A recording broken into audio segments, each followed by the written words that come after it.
Assalamualaikum warahmatullahi wabarakatuh. Innal hamdalillah nahmaduhu wa nasta'inuhu wa nastahdihi wa nastaghfiruh wa na'udzu billahi min shururi anfusina wa min sayyiati a'malina. Man yahdihillahu fala mudilla lahu wa man yudlil fala hadiya lahu. Asyhadu an la ilaha illallah wahdahu la syarika lahu. Asyhadu anna sayyidana Muhammadan 'abduhu wa rasuluh. اللهم صل وسلم وبارك على سيدنا محمد الفاتح لما أغلق والخاتم لما سبق ناصر الحق بالحق والهدي إلى صراطك المستقيم صلى الله عليه وعلى آله وأصحابه حق قدره ومقداره العظيم. اللهم نور بالكتاب بصري وأطلق به لساني واشرح به صدري واستعمل به جسدي بحولك وقوتك فإنه لا حول ولا قوة إلا بك سبحانك لا علم لنا إلا ما علمتنا إنك أنت العليم الحكيم ولا حول ولا قوة إلا بالله العلي العظيم. Amma ba'du, alhamdulillah kita sambung sikit lagi kitab Misbahul Munir, sambung huraian yang kelima pada menyatakan ilmu usuluddin. Nak perhabis sikit lagi untuk kita masuk adalah bab wujud tu. Tapi permulaan tu huraian yang kelima tu tak habis lagi. Muka surat 30 Misbahul Munir, 13 Rumi Jawi, 13 Jawi Rumi 30. Qala ma'alif rahimahullahu ta'ala wa nafa'ana wa iyyakum bi'ulumihi fid darain amin ya rabbal alamin.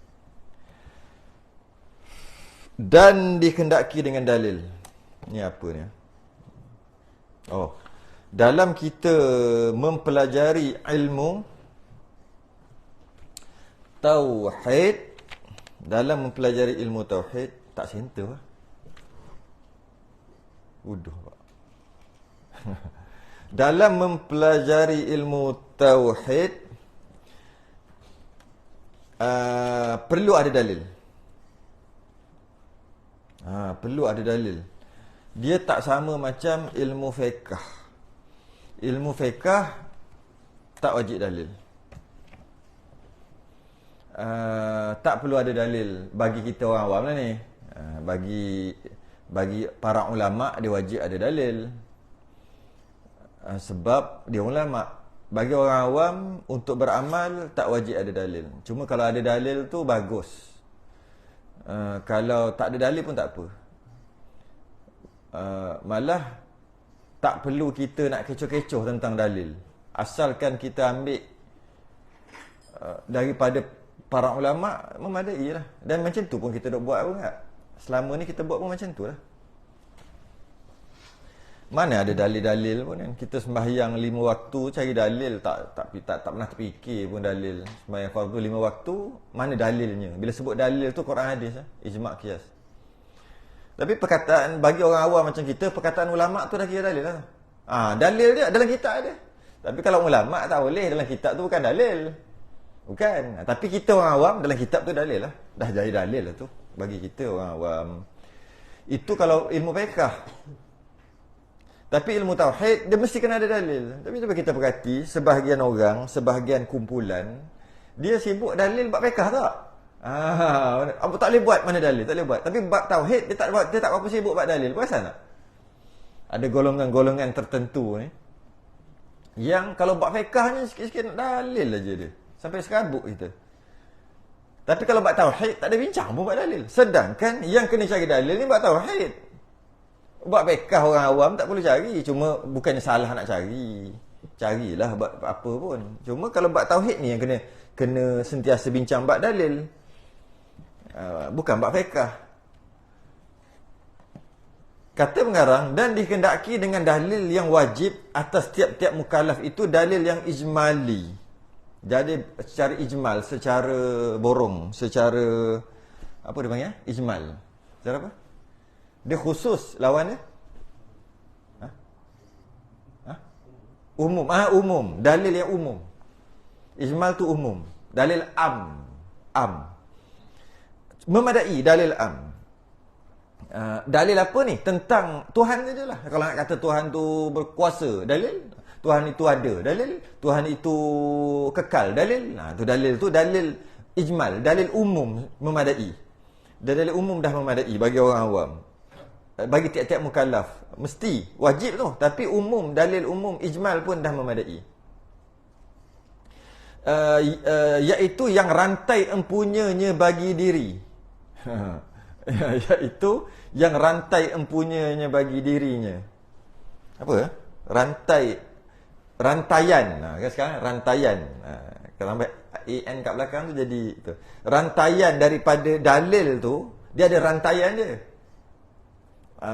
Contoh Allah itu ada. Dalilnya ada bumi. Yalah ada kan rantaian tu kan. Iaitu rantaian empunyanya bagi diri. Rantaian dalil tu. Nya tu balik pada dalil tu. Empunya dalil tu. Dia berantai-rantai dalil. Bagi dirinya tu bagi orang tu. Dirinya. Jadi tetapi lemah ia daripada menghuraikan dalil-dalil tu. Dia tak boleh nak hurai. Setakat gitu je. Rantaian tu tak boleh hurai. Tak boleh hurai. Dalil ada. Dalil pula ijmal. Kalau sebut dalil ijmal ni, ada alam ni, baharu alam ini ataupun adanya alam ni, itulah dalil. Ada alam ni, itulah ada dalil Allah Maha Berkuasa. Rantaian dia tak kerti dah. Yalah Allah Maha Kuasa, belum tentu boleh buat alam ni. Tak tahu lah, tak kerti. Dia tak lagi dah. Rantaian selepas pada tu. Lemah ia daripada menghuraikan dalil-dalil. Tak boleh nak hurai lagi. Dan pada menolakkan segala syubhah. Kalau datang syubhah-syubhah lah, datang apa-apa orang mari tanya apa semua, syubhah-syubhah datang, tak boleh nak elak, tak boleh nak tolak.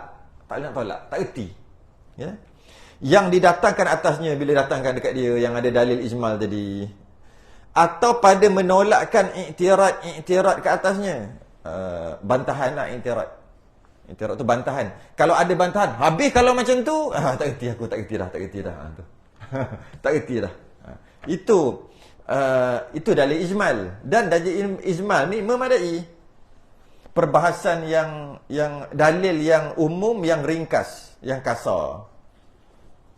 Jadi dalil ijmal tu sudah memadai pada tiap-tiap 20 sifat tu. Tapi mesti 20 kan? Ataupun yang muktamadnya 13.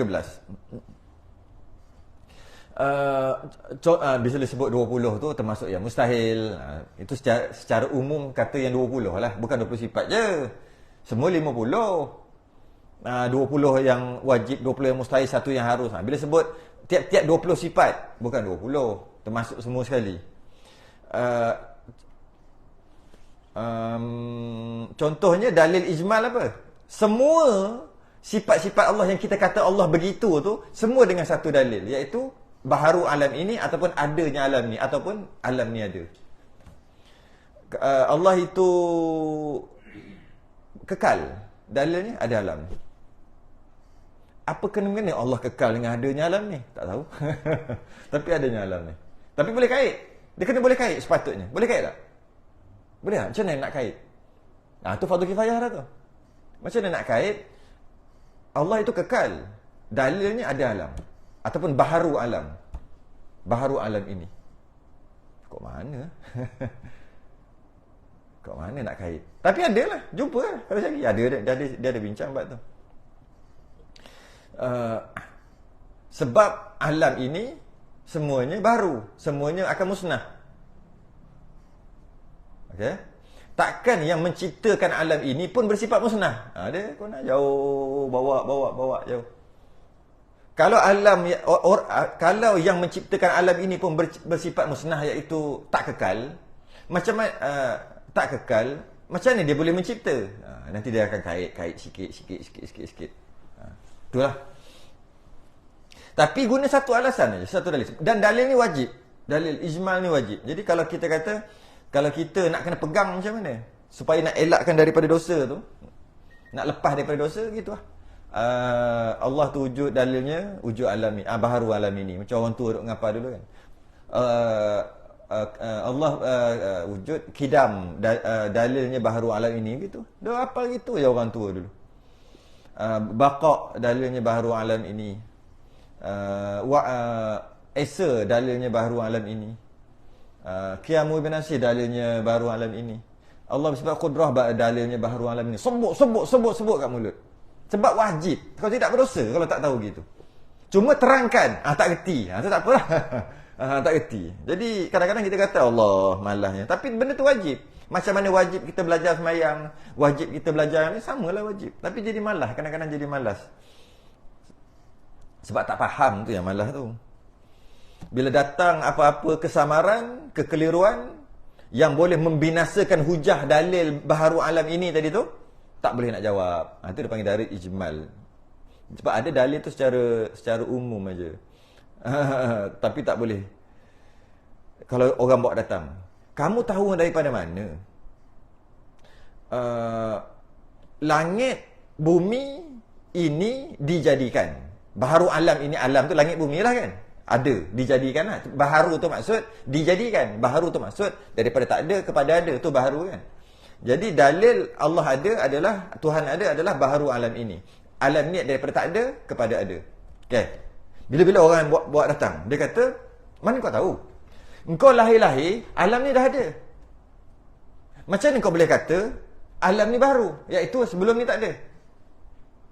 Nak jawab macam mana? Sah nak jawab. Kita kata alam ni daripada tak ada kepada ada kan?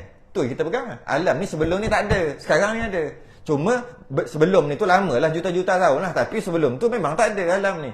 Sekarang dah ada. Itulah bukti Allah itu ada. Kan? Dalil ijmal.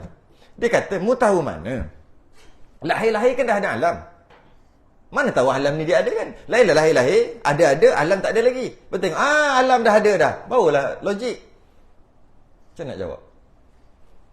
Senang kan sebenarnya. Sebab itu nampak, dia kena fikir. Dia ni tak boleh lah, aku tak boleh dah. Aku dalil ijmal, lepas fardu ain aja. Senang je sebenarnya. Macam kita tahu mak kita tu dilahirkan ke tak? Itu yang kena fikir. Mak kita tu dilahirkan ke tak? Atau mak kita tu daripada tak ada kepada ada ke? Lah. Ya ke? Masa kita lahir-lahir, mak kita dah ada. Malah mak kita yang lahirkan kita. Dia gitu balik. Ada banyak lagi lah. Hujah-hujah akal. Tapi tak boleh jawab kan tu. Walaupun tak boleh jawab, tak apa. Tak apa. Tak apa dengan maksud tak berdosa. Cuma dia ada kelemahan dia. Dia memungkinkan untuk bertukar akidah. Boleh jadi sesat. Sebab semata-mata ada cukup semata-mata fardu ain je.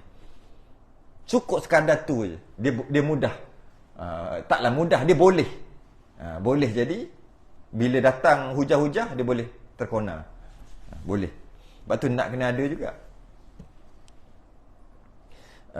Kadang-kadang anak tanya, nak jawab macam mana? Sebab tu kena ada juga walaupun fardu kifayah. Anak tanya, kita nak jawab macam mana? Kan anak tanyalah benda-benda apa pun. Ada pun dalil tafsil yang detail ni lawan daripada ijmali lah. Maksudnya khusus lah, detail tafsil, iaitu dalil yang rantai empunyanya bagi dirinya. Rantaian empunyanya dalil tu. Dia ada lepas dalil tu dia ada rantaian-rantaian bagi dirinya. Orang yang ada dalil detail tadi tu, tafsil tadi tu. Dan bila ada rantaian tu dan kuasa pada menghuraikan segala syubhah. Datang syubhah dia boleh hurai. Dia boleh tolak. Dan segala i'tirad ke atasnya. Datang apa-apa bantahan-bantahan kesamaran, dia boleh bantah, dia boleh mempertahankan. Maka iaitu fardu kifayah. Yang tu fardu kifayah. Jadi maknanya sebahagian yang dah ada, yang lain terlepas. Okey. Tapi fardu kifayah tu jarak macam mana? Besar mana? Sebab fardu kifayah sebahagian maksudnya ada orang dah tahu yang boleh tolak kesamaran yang dibawa datang, maka yang lain tu tak berdosa lah kan? Tu fardu kifayah. Cuma luah mana? Satu taman, satu negeri, satu negara, satu dunia, besar mana? Dia kata wajib pada tiap-tiap masafah pasar.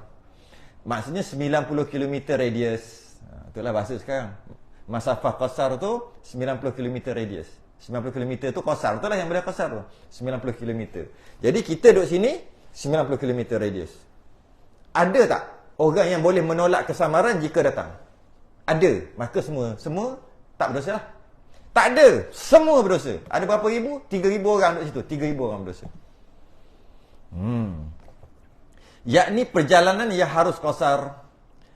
Ada seorang yang mengetahui akan dia, cukup dah. Maka terlepaslah. Maka jika tidak ada yang mengetahui dalil tafsir itu, berdosa semuanya. Maknanya pentinglah juga perbahasan yang detail, yang terperinci ni.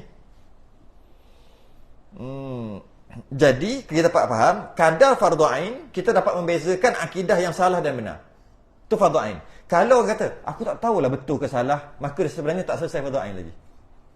Dia kena bezakan. Aku tahu ini salah, ini betul. Dia kena tahu. Kalau dia tak tahu, maknanya dia tak selesai fardu ain. Dia tak selesai fardu ain. Dia kena tahu. Okey. Cuma nak terang tak reti. Tu maknanya fardu ain lah. Sekadar fardu ain, nak terang tak reti. Tapi fardu kifayah, dia dapat menerangkan yang sebenar-benar dan dia boleh mendatangkan dalil-dalil. Kalau ada syubhah, dia akan duduk kat depan. Okey. Sebenarnya dalam masalah ni bukan masalah akidah je yang Masafah Qasar ni. Dalam masalah fiqh pun sama. Dalam masalah fiqh, dalam 90 km radius mesti kena ada yang boleh jawab soal apa-apalah. Bab apa-apalah, bab fiqh, bab tafsir Quran, mesti kena sama je. Tafsir Quran, bab hadis, bab bahasa Arab, bab ilmu alat nahwu saraf, sama je. Mesti kena ada. Kalau tidak, berdosa semua. Makna kita kena merasai itu, perkara itu.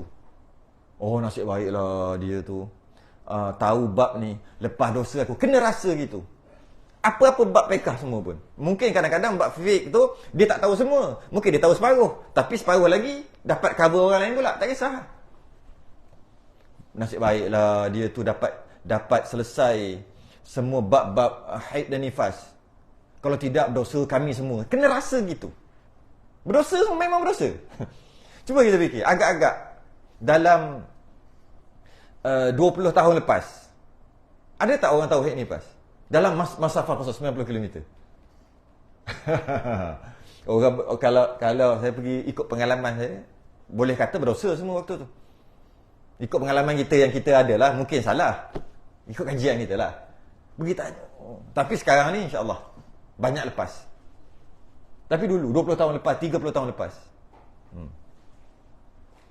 Memang itu bab lain lah. Bab akidah ke, bab apa-apa sahaja. Bab fiqh, bab bahasa. Semua sekali bab bahasa, bab fardu kifayah tu. Mesti dalam 90 km radius mesti kena ada. Dan bila ada, kita tak ada perkara itu. Kita kena rasa. Lega. Kena rasa, kalau tidak kita berdosa. Kita kena rasa gitu. Kerana kita tak rasa. Kita tak rasa walaupun kita jumpa, oh, dia tu pandai tu, dia tu bab tafsir Quran, bab hadis pandai. Dia memang pakar. Tu je. Tak ada rasa. Terima kasih ke apa ke. Kita tak ada rasa. Sedangkan dia telah melepaskan dosa kita. Sebab itulah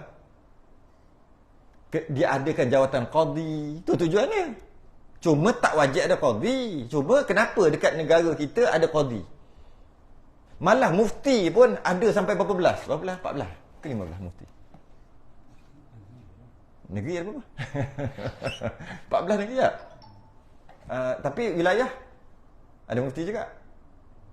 Jadi tambah satu lah. Tambah satu lah. Betul lah. Kenapa sampai banyak sangat mufti ni? Satu cukup lah. Mesir ada satu je. Kenapa banyak sangat?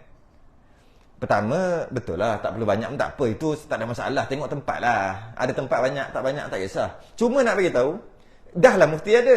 Bawah mufti ada qadi. Qadi pula setiap daerah. Ada sampai daerah barat, daerah timur. Pahang ni pula ada timur barat. Dia special sikit lah. Ada pula. Qadi pula banyak. Kenapa? Pertama, nak lepas fardu kifayah. Secara tersusun. Tapi tak semestinya qadi, tapi secara tersusun. Secara terorganisasi dengan baik. Sistematik. Maka diletakkan. Maka di sini ada qadi, ada. Kita mengharapkan lepas. Apa-apalah. Apa-apa yang kewajipan tadi lepas dekat qadi tadi. Tapi ada tempat qadi dia luar daripada masafah qasar kan. Lebih 90. Jangan nasihat yang lain lah. Ini nasihat yang lain lah tu. Cuma kenapa dibuat qadi, dia buat mufti ni? Kenapa? Kerana nak bagi nampak sistematik tu aja.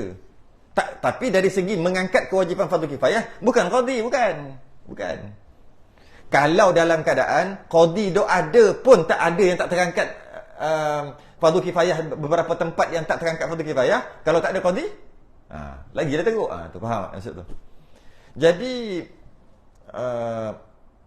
hakikatnya sebenarnya tok-tok guru, maulana, kiai-kiai yang ada lah, kalau kawasan kita ada, mereka lah yang mengangkat fardu kifayah. Dekat tempat kita ada yang pandai Quran tu kan, ada syekh tu kan, Mustafa. Maka dia angkatlah fardu kifayah bab Quran, bab qiraat, bab semua dia lah angkat. Habis bab lain tu baru seorang. Lepas kat sini, tempat lain terbelah ada. Harap-harap qadi dia lah. Begitulah. Sebab tu ada qadi tu. Tapi kalau qadi tu tak dapat cover juga, ada ke qadi kita? Katalah ni buat contoh, tak dapat cover juga, kena ada. Sebab tu kena ada tok-tok guru. Kena ada di tempat tu. Maksudnya kalau bila ada tok guru, maknanya dia kena ada tempat lah. Madrasah, pondok, kena ada. Sebab mereka akan menanggung beban fardu kifayah, menyebabkan semua orang lain terlepas daripada dosa. Pernah dengar tak? Tidurnya orang alim lebih baik daripada ibadah orang jahil. Kenapa? Kita kata bagi alasan tidur orang alim ni, tidur dia dengan niat, tidur dia kerana Allah. Ibadah orang jahil main bantai ibadah. Kita kata gitu. Ya, itu salah satu penerangan, salah satunya. Tapi sebenarnya yang lebih besar pada tu tahu kenapa? Tidur orang alim ni kerja tidur aja, tapi dah lepas beribu orang fardu kifayah. Kerja dia tidur. Tidur bangun. Tidur bangun. Tapi dia ada ilmu-ilmu tu lah. Ilmu-ilmu ni. Itu je. Terima kasih lah. Tidur bangun lah. Bayar gaji ke dia? Bayar gaji. Sebab ada orang petikai. Kenapa bayar gaji mufti? Kenapa bayar gaji qadi? Ada orang petikai. Kalau kata qadi tu, mufti tu ke, yang memang lepas beberapa, bila qadi mestilah banyak sikit kot. Banyak yang dia lepas fardu kifayah, tak apalah. Mu tidur bangun, ambil duit. Kerajaan bayar. Walaupun, tapi qadi kena kerja. Kerja juga. Kalau kerja qadi ataupun kerja orang alim kat situ, tidur aja kerja dia. Maksud tidur tu bangun tidur je. Kerana gaji dibayar setiap bulan. Bayar. Sebab apa? Fardu kifayah. 90 km. Tak banyak, tak jauh weh 90 km. Sejam setengah lah. Naik kereta baru. Tak sampai sejam kereta baru, tak sampai sejam. Maknanya dekat. Dekat. Sebab tu kadang-kadang ada orang dia petikai kan. Kenapa ramai sangat mufti, kena ramai sangat qadi. Kita ni semua pandai-pandai ke boleh lepas ke fardu kifayah tu? Kalau bab ni kita lepas, bab lain, bab fardu kifayah tu. Tak lepas. Kalau ikut, boleh kata banyak tempat yang tak lepas. Tak ada cover. Qadi ada tapi dia cover banyak mana je. Jadi tak lepas lah 90 km. Maknanya lebih besar pada tu. 300 km. 300 km radius. Ada seorang je. Tak lepas lah maknanya. Dia 90 km. Tak lepas. Walaupun itu maksud dia, tidurnya orang alim lebih baik daripada ibadah orang jahil. Maksudnya, walaupun tidur orang alim, tapi dia melepaskan fardu kifayah kat semua orang tu. Tu maksud dia. Bukan, tapi dah namanya orang alim, dia kurang tidur. Orang alim tak tidur. Cuma tu perumpamaan. Tapi itulah Allah, kadang-kadang sedih lah. Ada yang kata kat Tok Guru macam-macam. Dia lepas fardu kifayah untuk orang. Lepas tu orang duk hina Tok Guru, orang alim-alim. Sampai ada kena halau keluar daripada kampung sebab tegur kesalahan orang. Tegur salah. Lama-lama dia halau keluar kampung. Serabut. Orang dulu kata matinya Tok Guru, orang alim ni mati, padam lampu. Lampu padam bila mati orang alim. Sebab siapa nak tanggung dah fardu kifayah? Bab akidah siapa nak tanggung? Dah tak ada dah bila mati. Ini duk ada, duk halau lagi. Halau lagi keluar. Baca tak habis ni. Bermula segala perkara yang wajib bagi Allah, yakni yang tentu sungguh bagi Allah. Perkara yang wajib bagi Allah, yakni yang tentu sungguh bagi Allah. Ini yang dia akan bahas nanti. Bab apa beza sungguh tu dengan ada dan sungguh, apa beza tu.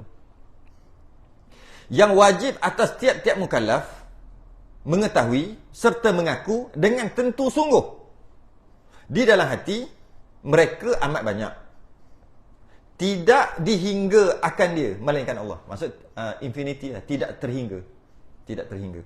Jadi sifat yang wajib bagi Allah, ataupun kita beradab, kita kata gini, sifat kesempurnaan yang wajib bagi Allah tidak terhingga banyaknya.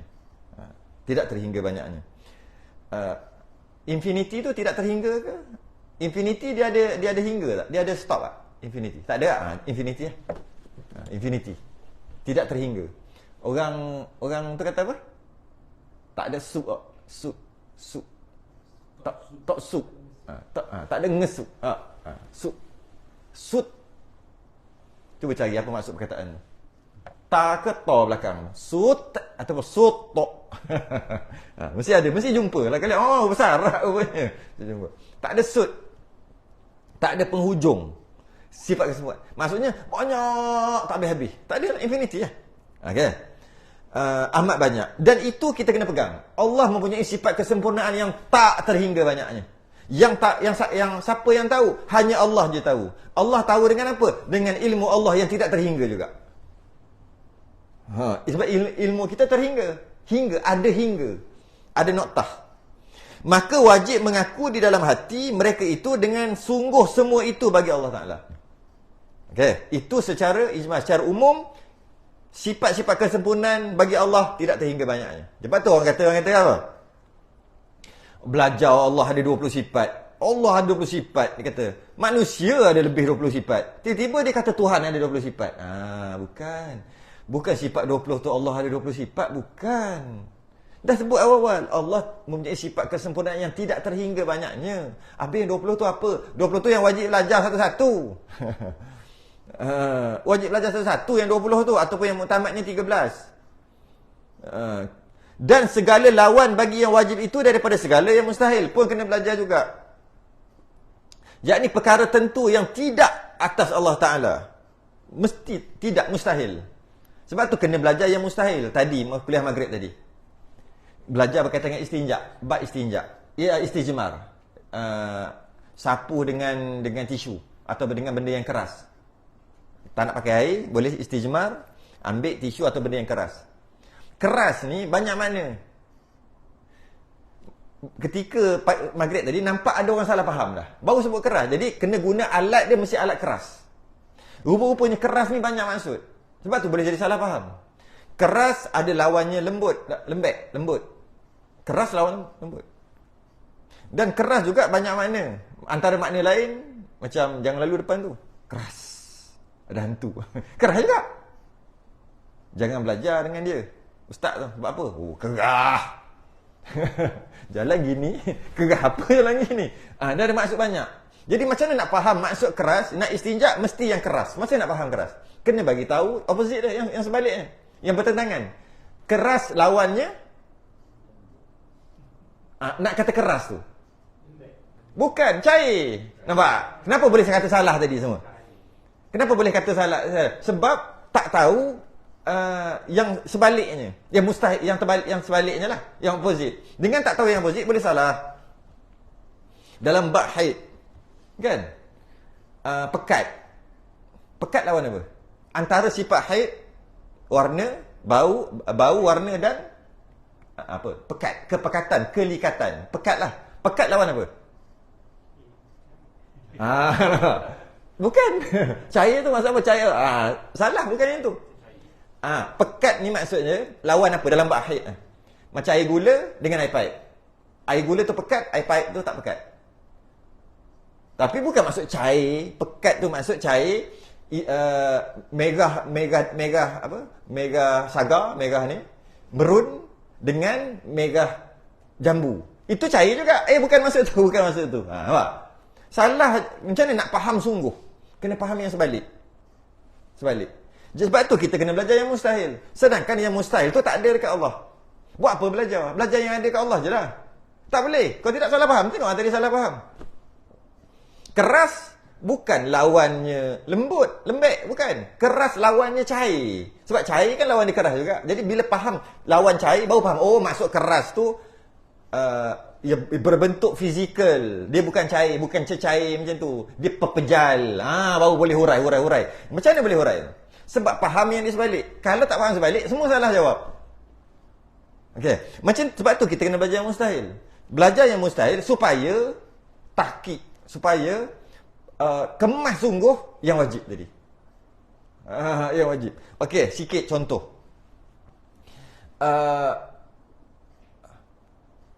Pekak, bisu, pekak, bisu. Buta lah, buta. Okey. Buta lawan apa? Celik tak? Buta lawan celik, pada kita faham, buta lawannya celik. Maknanya kalau orang tu ada mata celik, boleh nampak, maknanya dia tu panggil celik. Tak buta lah, saya celik pelik sikit, tak buta lah. Buta lawannya tak buta, kita guna gitu. Okey. Bila kita letak kat Allah, bukan maksud tu. Nampak? Dia lain standard. Bila letak dekat Allah, lain standard dia. Kalau orang tu ada biji mata dan boleh nampak, namanya tak buta. Celik tu macam tak best bunyi. Tak buta. Tak buta lah. Celik lah. Okay. Kita nak maksudnya dapat melihat. Okay. Tapi, kalau kita tengok, kita masuk kepada standard, Allah punya standard, Tuhan punya standard, jika celik dengan maksud biji mata mana boleh nampak, itu buta namanya. Jadi apakah standard Tuhan yang kata Tuhan melihat tadi? Melihat bukan dengan biji mata. Itu baru namanya melihat sungguh. Celik sungguh. Nampak? Dengan standard. Jadi nak tahu yang tadi tu, kena tahu yang sebalik. Ini Allah maha melihat mustahil buta. Maha melihat mustahil buta. Apa maksud buta tu? Kata buta tu maksudnya tak ada biji mata. Tak ada alat untuk melihat. Tak nampak. Oh, tu maksud buta. Maka Allah maha melihat, Allah boleh nampak. Nampak macam mana? Bila kata Allah nampak dengan biji mata, maknanya sebenarnya buta. Standard buta tu lain. Sebab tu kata, nak faham, kena tahu yang sebalik. Allah maha melihat. Mustahil lawannya. Mustahil lawannya lah. Kita kata buta lah. Lawannya, mustahil lawannya. Lawannya tu apa? Mustahil tu apa lawannya? Ada biji mata. Tapi kalau Allah ada biji mata, buta. Kita kalau ada biji mata dan dapat melihat, celik. Kan tak sama standard tu. Macam tu lah. Sebab tu kena belajar yang mustahil. Tanpa belajar yang mustahil, takkan boleh faham yang wajib tu. Malah, tapi sebagian ulama' dia tak faham pun. Dia cuma kata, Allah, kata contohnya, Allah maha melihat mustahil sebaliknya. Kerana kitab apa? Durus Samin. Dalam kitab Durus Samin. Dah baca dalam baru ni. Kitab Durus Samin, dia kata kat situ apa? Contoh kita kata dekat raja. Wahai tuanku. Tuanku ni bukan anjing. Betul tak? Betul tak? Betul. Kau ajak? Ampun tuanku. Lama patik nak jumpa tuanku. Daulat tuanku. Tuanku bukan anjing. Kau ajak? Betul tak? Betul. Macam tu kata. Allah, kita kata mustahil Allah buta. Samalah. Maksudnya kita tak kata Allah tak buta. Mustahil Allah buta. Maksud kita kata Allah tak buta lah. Macam tu lah kita kata tuanku bukan anjing. Betul lah. Memang tuanku bukan, dia manusia. Tapi korang ajar. Dan kita Durus Samin, Syekh Daud Al-Fatah ni. Jadi dia tak boleh bincang sangat mustahil lebih-lebih sangat. Sikit je. Dan sebagai ulama' tadi kata Allah itu maha mendengar mustahil lawannya, mustahil sebaliknya. Kenapa tak nak cakap? Macam tadi lah. Macam tadi. Tapi kita sekali bahas, kita mencontohkan mustahil Allah begitu macam orang macam apa. Nak kira sebenarnya tak ada adab tu. Tapi nak faham kan? Tak boleh, wajib faham. Kalau dulu bila kata mustahil sebaliknya, settle dah faham dah orang dulu. Tapi bila sekarang mustahil sebaliknya. Allah maha mendengar mustahil sebaliknya. Dia itu kena dalam keadaan tak ada adab. Nak macam mana? Wajib faham, wajib belajar. Tapi tak boleh sebut sangat. Nanti tak faham. Tapi tak ada adab. Macam mana? Lah kali memang sebenarnya tak ada adab. Memang tak ada adab cakap gitu.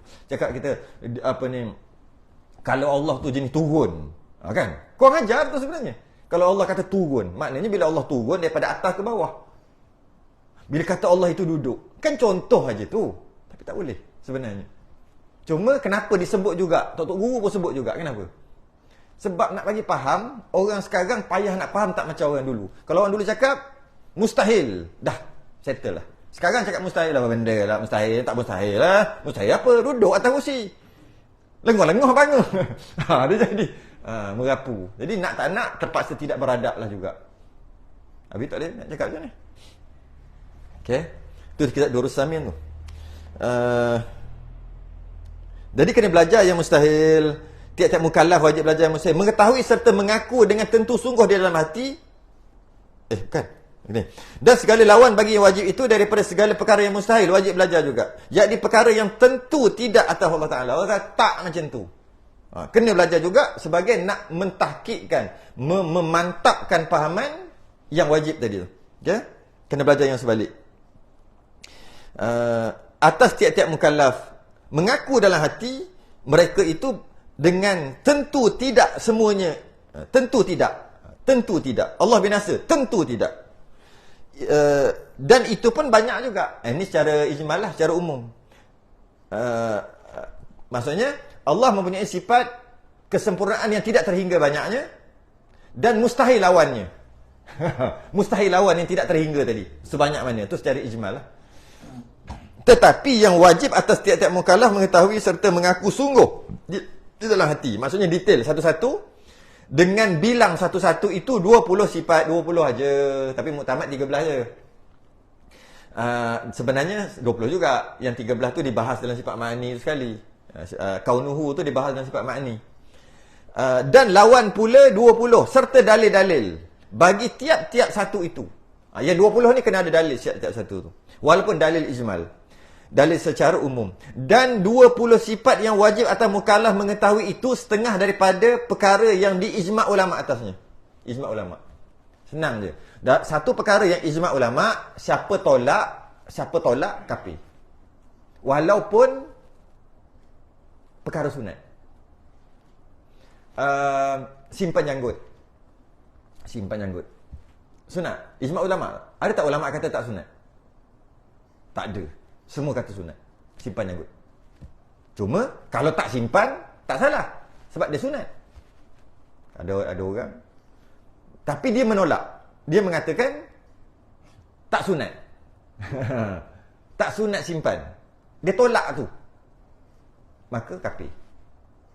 Takkan sebab janggut pun kafir? Bukan. Kau nak cukur, kau cukur lah. Bukannya rosa pun. Kan sunat kata tadi. Cuma jangan tolak kesunatan itu. Tapi kalau dia khilaf tak apa. Ni ijma' ulama'. Khilaf tak apa. Walaupun perkara itu perkara sunat. Apa saja. Sikat rambut. Sunat. Ijma' ulama' tak? Tak ada rambut. Tak ada rambut. Banyak orang botak. Ijma' ulama' sunat sikat rambut. Sisir rambut. Tiba-tiba dia kata tak sunat. Kafir. Janji ijma'. Tapi kalau khilaf tak apa. Tak kafir. Kalau khilaf ijma' ulama'. Itu perkara sunat. Kalau perkara wajib lagilah. Sembahyang wajib? Tak wajib. Sembahyang 5 waktu. Kafir lagilah. Tapi kalau tak sembahyang, tak kafir. Bukan cerita pasal buat atau tidak. Cerita pasal dia berpegang perkara ijma'. Lepas tu dia kata kat sini. Yang ini sifat 20. Maka barang siapa mengingkar dengan mengatakan tidak wajib diketahui akan dia, maka jadi kafir. Ini yang ada golongan pun dia ambil kat sini. Sedap ni bantai ni. Sedap ni kalau pandai lawyer buruk ni. Power ni bola tanggung ni. Yang geng-geng pandai lawyer buruk. Apa dia? Dia kata, siapa tolak 20 tu, belajar sifat 20 tu, kafir. Zaman Nabi ada sifat 20? Ada kau nak. Zaman Imam Syafi'i ada? Tak ada sifat 20. Macam mana boleh kata gini? Maka kafir je. Sebab tu dia kata, dan 20 sifat yang wajib atau mukallaf mengetahui itu, setengah daripadanya perkara yang diijma' ulama atasnya. Maka barang siapa mengingkarkan dengan mengatakan tidak wajib diketahui 20 tadi tu, maka jadi kafir. Sedangkan tahun lebih kurang lah 300 hijrah baru ada sifat 20, kaedah sifat 20. Dia kata, ni orang ni kata, macam ni pula boleh jadi kafir? Takkan para sahabat semua kafir? Dia tak belajar sifat 20. Dia kona kat tu. Sedap ni bola tanggung dapat kat orang ni. Cuma dia salah faham lah. Apa yang maksud tolak jadi kafir ni? Bukan branding sifat 20 tu. Isi dia tu. Itu yang tolak, itu yang kafir. Bukan brand tu. Dalam sifat 20 ada apa? Allah tu wujud kan? Dia tolak Allah tu wujud. Mana Allah tak wujud? Ni dia bincang kat bawah. Tengok Kerana ia mengingkarkan ijma', lagi pula mengingkarkan ada Tuhan. Aku tak ingkar ada Tuhan. Aku kata ada Tuhan. Aku cuma tolak sifat 20 je. Nampak? Dia tolak sifat 20. Dia bukan, dia tetap kata ada Tuhan. Sedangkan kalau tolak sifat 20, dia telah menolak adanya Tuhan. Ini dia kata ni. Lagi pula mengingkarkan ada Tuhan. Tolak sifat 20 maknanya menolak, maknanya dia kata Tuhan tak ada. Okey? Kerana ada itu, ada Tuhan itu setengah daripada sifat 20 tu. Betul lah. Nombor satu sekali Allah itu wujud. Dia tolak sifat 20. Bukan kita brand tu. Dalam sifat 20 tu, yang pertama, Allah itu wujud. Maka bila dia tolak sifat 20, maknanya dia tolak Allah tu wujud lah. Jadi janganlah kau nak main brand-brand gitu. Tapi betul juga, dia pandai lah juga dia kona kat tu. Mana boleh kata zaman dulu, zaman Nabi, mana ada sifat 20?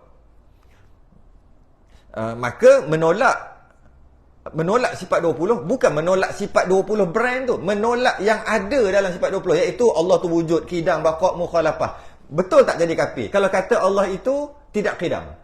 Memang betul tak jadi kafir kalau dia mengatakan Allah itu tidak baqa', tidak kekal? Memanglah. Jadi untuk mudah cakap, kita grupkan dia dan kita kata tolak sifat 20. Tiba-tiba dia main perkataan. Zaman Nabi mana ada sifat 20? Apa kata kalau tak belajar sifat 20 kafir? Bukan brand tu. Kita cerita yang dalam tu. Itu bererti tidak boleh kata Tuhan ada. Dalam sifat 20 kata Tuhan ada.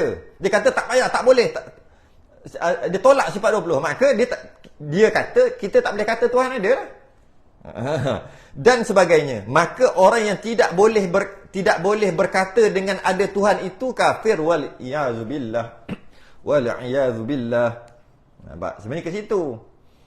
Ini kita tak faham, dengar betul juga. Apa benda kitab ni kata tak belajar sifat 20 kafir. Sahabat tak belajar. Demikian lagi tidak sah iman dan jadi kufur di sisi Allah Ta'ala orang yang tidak peduli. Ini paling sedih sekali ni. Allah, ya Allah, ya Allah, ya Allah. Macam mana nak buat ni? Letih tu. Letih lah. Cuba baca dengan hati, jangan baca dengan mata. Letih tu. Demikian lagi tidak sah iman dan jadi kufur. Bila sebut kufur, kufur tu sifat. Kafir tu orang yang ada sifat kufur. Orang yang mengamalkan sifat-sifat kufur dia panggil kafir. Kufur tu sifat. Iman tu sifat. Orang yang mengamalkan sifat-sifat iman dia panggil mukmin.